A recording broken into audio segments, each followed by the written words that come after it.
करते रहते हैं। आमतौर पर उनकी इनकम का इकलौता साधन उनकी सैलरी होती है। एक तरह से उनका जीवन पूरी तरह से उनके बॉस पर डिपेंडेंट होता है।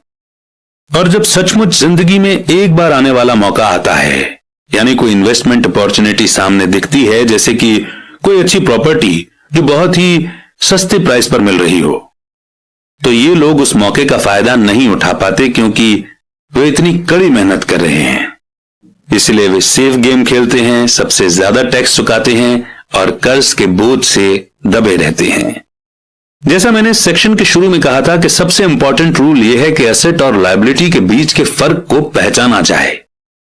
एक बार आप इनमें फर्क समझ लें, इसके बाद आप इनकम देने वाली प्रॉपर्टी खरीदने की लगातार कोशिश करते रहें। यह अमीर बनने की राह पर चलने का सबसे बढ़िया तरीका है। इसे करते रहें और आपका एसेट वाला कॉलम बढ़ता रहेगा। अपनी लायबिलिटी और खर्च को कम करने की कोशिश भी करते रहें। इससे पैसा आपके एसेट वाले कॉलम में आता रहेगा। जल्द ही आपके पास इतने एसेट हो जाएंगे कि आप और ज्यादा रिस्क वाले इन्वेस्टमेंट कर सकेंगे। ऐसे इन्वेस्टमेंट जिनमें 100% से बिना किसी लिमिट तक प्रॉफिट हो सकता है। ऐसे इन्वेस्टमेंट जिनमें 50,000 रुपए की रकम जल्दी ही 10 लाख रुपए या इससे ज्यादा हो जाती है। ऐसे इन्वेस्टमेंट जिन्हें मिडिल क्लास बहुत ही रिस्क भरा मानता है। इन्वेस्टमेंट रिस्की नहीं है, बल्कि यह उस इंसान की पैसे की नासमझी है, फाइनेंशियल इग्नोरेंस यानी कि अज्ञान है, जो उसे बहुत रिस्क भरा बना देती है।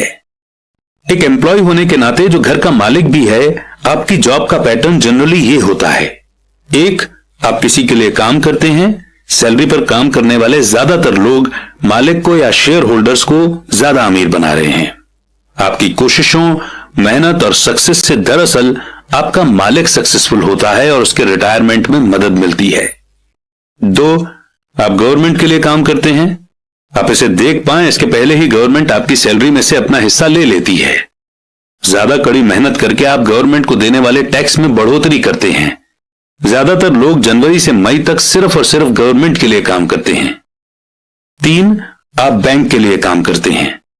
टैक्स चुकाने के बाद आपका सबसे बड़ा खर्च आमतौर पर अपना होम लोन और क्रेडिट कार्ड का कर्ज चुकाना होता है।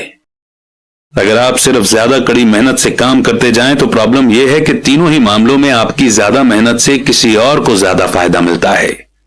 आपको यह सीखना चाहिए कि आपकी ज्यादा मेहनत से किस तरह आपको और आपके परिवार को सीधा फायदा मिल सकता है। अगर आप ये फैसला कर भी लें कि आप अपने काम से काम रखेंगे, फिर भी आपको यह नहीं पता होता कि आपके गोल्स को किस तरह से सेट किया जाए। ज्यादातर लोग अपने प्रोफेशन को बनाए रखना चाहते हैं और अपनी सैलरी के सहारे ही एसेट बनाना चाहते हैं। जब उनकी वेल्थ बढ़ती है तो वे किस तरह से अपनी सक्सेस को मापते हैं। कब कोई आदमी यह महसूस करता है कि वो अमीर है, कि उसके पास दौलत है। एसेट और लायबिलिटी की मेरी अपनी डेफिनेशन की ही तरह दौलत के बारे में भी मेरी अपनी ही डेफिनेशन है। दरअसल मैंने इसे बकमिंस्टर फुलर नाम के इंसान से सीखा है। कुछ लोग उसे नीम हकीम कहते हैं और कई लोग उसे एक जीता जागता जीनियस कहते हैं। सालों पहले सभी आर्किटेक्ट इसलिए हैरान हो गए थे क्योंकि 1961 में उसने जियोडेसिक डोम के पेटेंट के लिए अप्लाई किया था और उस एप्लीकेशन में फुलर ने दौलत के बारे में भी कुछ कहा था। पहले तो उसका ठीक ठाक मतलब समझ में नहीं आया था, पर उसे कई बार पढ़ने के बाद इसका मतलब समझ में आने लगा। दौलत किसी आदमी की वो एबिलिटी या काबिलियत है जिसके सहारे वो आगे आने वाले इतने दिनों तक जिंदा रह सकता है। यानी अगर मैं आज काम करना बंद कर दूं तो मैं कितने समय तक जिंदा रह सकता हूं। ये नेटवर्थ की तरह नहीं है जो आपके एसेट और लायबिलिटी के बीच का फर्क है। हर इंसान को लगता है कि उसके पास जो सामान है वो बहुत कीमती है, पर इस डेफिनेशन से सचमुच सही असेसमेंट किया जा सकता है। मैं अब असेस कर सकता हूं और सचमुच जानता हूं कि फाइनेंशियल रूप से आजाद होने के मेरे गोल के मामले में मैंने कितनी तरक्की कर ली है। हालांकि नेटवर्थ में ऐसी चीजें भी आ जाती हैं जिनसे पैसा नहीं आता, जैसे वो चीज जो आपके गैरेज में खड़ी है। दौलत का सीधा सा हिसाब यह है कि आपका पैसा कितना पैसा बना रहा है और इसीलिए आप फाइनेंशियल रूप से कितने दिनों तक जिंदा रह सकते हैं।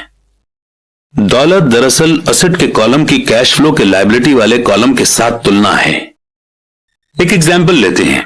मान लीजिए कि मेरे पास हर महीने में अपने एसेट से 10,000 रुपए कैश आ रहा है और मेरा खर्च हर महीने 20,000 रुपए है। तो सवाल यह है कि मेरे पास कितनी दौलत है। अब हम बकमिस्टर फुलर की डेफिनेशन की तरफ चलते हैं।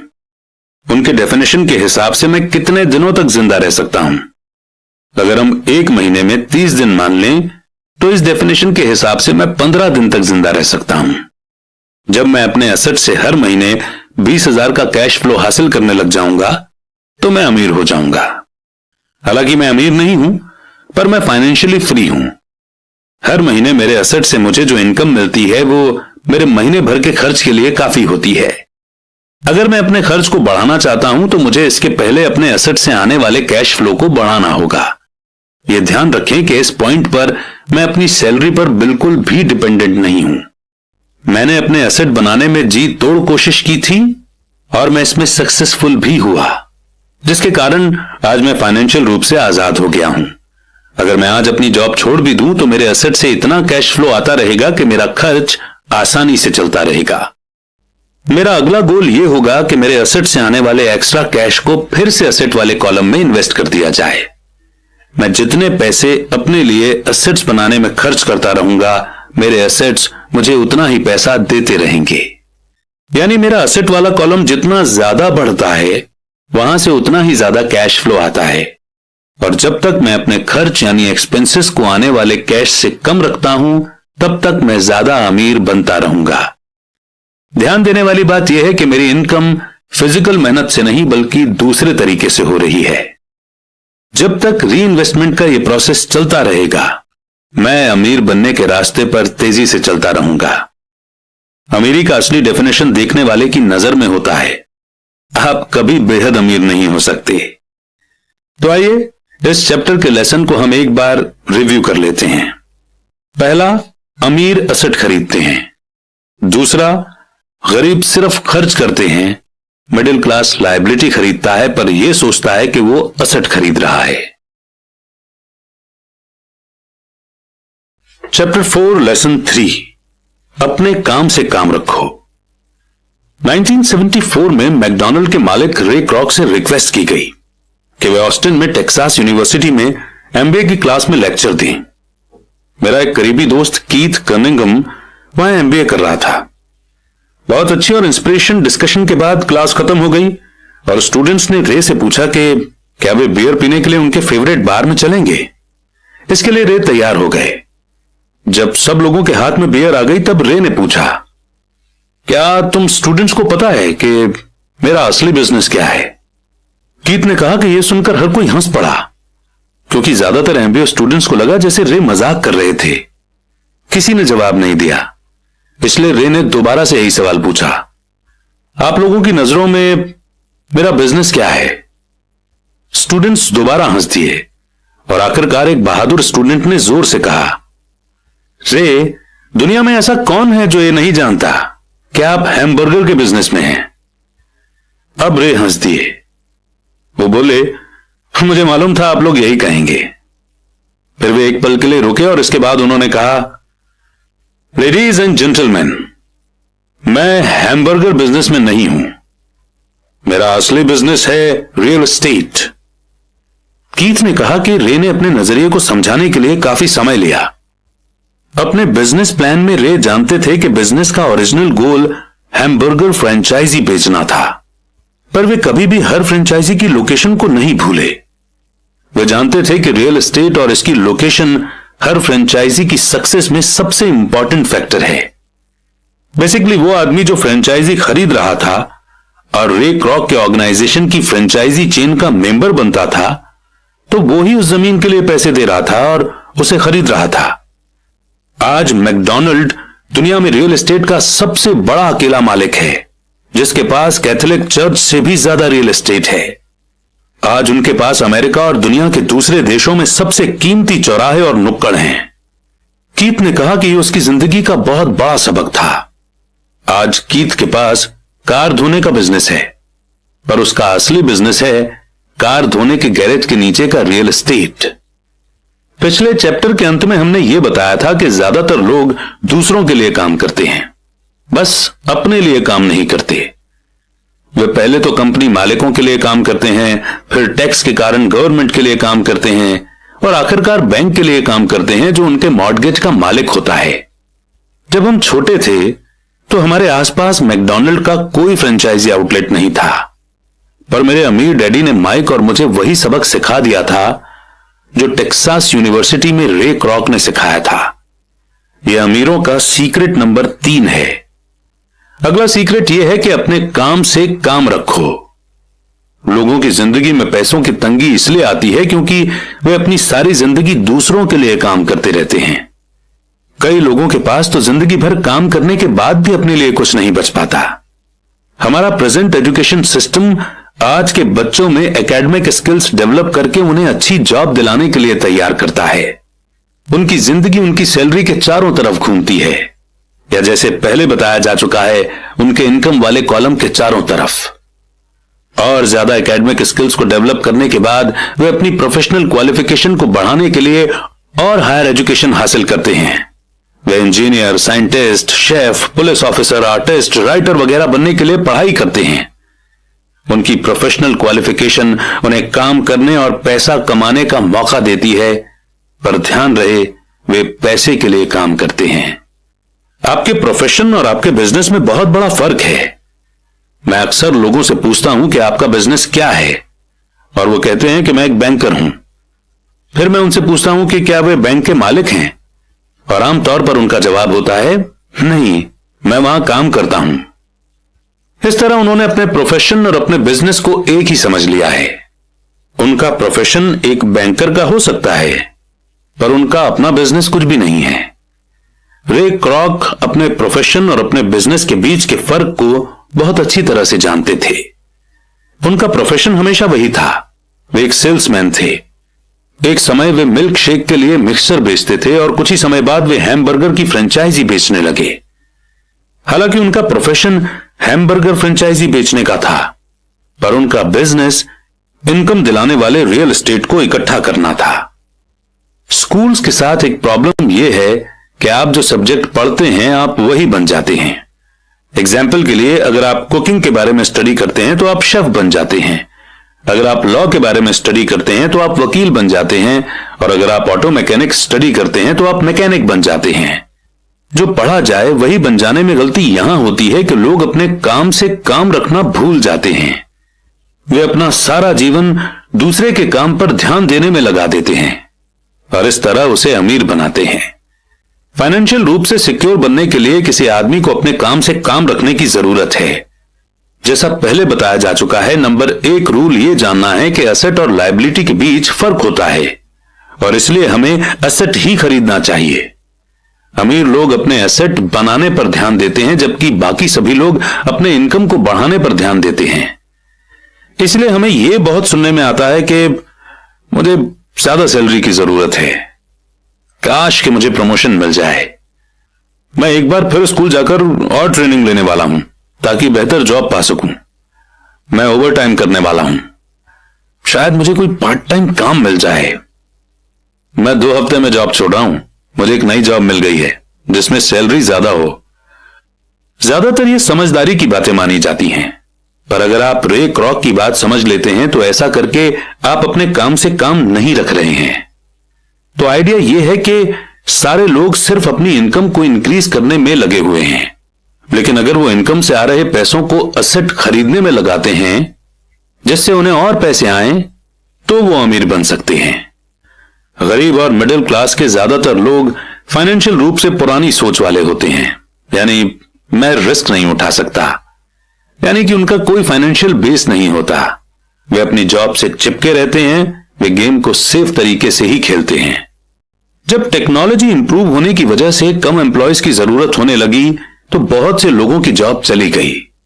उस वक्त लाखों करोड़ों लोगों को पता चला कि जिसे वे अपना सबसे बड़ा एसेट मानते थे, यानी कि उनका घर, वो उन्हें जिंदा मार रहा है। उनका घर नाम का ही एसेट था, क्योंकि घर हर महीने उनकी जेब से पैसे निकलवा रहा था। उनकी कार, उनके दूसरे एसेट भी उन्हें जिंदा मार रहे थे। घर में रखे 50,000 रुपए के खरीदे गए मोबाइल फोन्स कुछ कमाकर नहीं दे रहे थे। जॉब की सिक्योरिटी न होने के कारण अब उनके पास जीवन चलाने का कोई आधार नहीं बचा था। उनके विचार में जो एसेट थे वे पैसे के संकट के समय में उनकी कुछ भी मदद नहीं कर सकते थे। एक दिन मैं लोन लेने के लिए बैंक में गया, लेकिन बैंक वालों को कर्ज लेने के लिए मेरे फाइनेंस की हालत बहुत अच्छी नहीं लग रही थी। इसलिए जो एप्लीकेशन उन्होंने मुझे भरने को दी थी, उस एप्लीकेशन में अपने गोल्फ क्लब, मेरे आर्ट कलेक्शन, किताबें, stereo, television, Armani suits, wrist watch, जूते और दूसरी चीजों को असेट वाले कॉलम में दिखा दिया। मेरे लोन के एप्लीकेशन को रिजेक्ट कर दिया गया, और एप्लीकेशन रिजेक्ट करने का कारण यही था कि मैंने अरमानी सूट्स, गोल्फ क्लब या आर्ट क्लब कलेक्शन को एप्लीकेशन में असेट कॉलम में भरा था, बल्कि एक्चुअली में मेरा बहुत ज्यादा इन्वेस्टमेंट रियल एस्टेट में था। लोन कमेटी को यह पसंद नहीं आया था कि मैं अपार्टमेंट हाउसेस से इतने ज्यादा पैसे कमा रहा था। वे ये जानना चाहते थे कि मेरे पास एक नॉर्मल जॉब क्यों नहीं है जिसमें सैलरी मिलती हो। अब मैं इस बात पर क्या ही बोलूं। कई बार जिंदगी मुश्किल हो जाती है जब हम कुछ डिफरेंट सोच रहे होते हैं। मैं हर बार चौंक जाता हूं जब मैं किसी को यह कहते हुए सुनता हूं कि उनके पास 1 करोड़ रुपए के एसेट हैं या 10 करोड़ रुपए के एसेट हैं। अब यह चीज एक्यूरेट नहीं है, और इसका एक रीजन यह है कि जिस पल आप अपने एसेट को बेचना शुरू करते हैं, आपको उससे मिले पैसों पर टैक्स चुकाना पड़ता है। इसीलिए इतने सारे लोग अपने आप को पैसे के गहरे संकट में डाल लेते हैं जब उनकी इनकम कम हो जाती है। पैसा जुटाने के लिए वे अपने एसेट को बेचते हैं। पहले तो उनके पर्सनल एसेट आमतौर पर उस वैल्यू से बहुत कम में बिकते हैं जिस वैल्यू पर उन्होंने उसे खरीदा था, या अगर एसेट्स बेचने से कोई फायदा होता है तो उस पर टैक्स लगा दिया जाता है। तो एक बार फिर गवर्नमेंट प्रॉफिट में से अपना हिस्सा ले लेती है और इस तरह कर्ज को खत्म करने के लिए जुटाई जाने वाली रकम को कम कर देती है। अपने काम से काम रखना शुरू कर दें। दिन की जॉब को करते रहें, पर असली एसेट को खरीदना भी शुरू कर दें।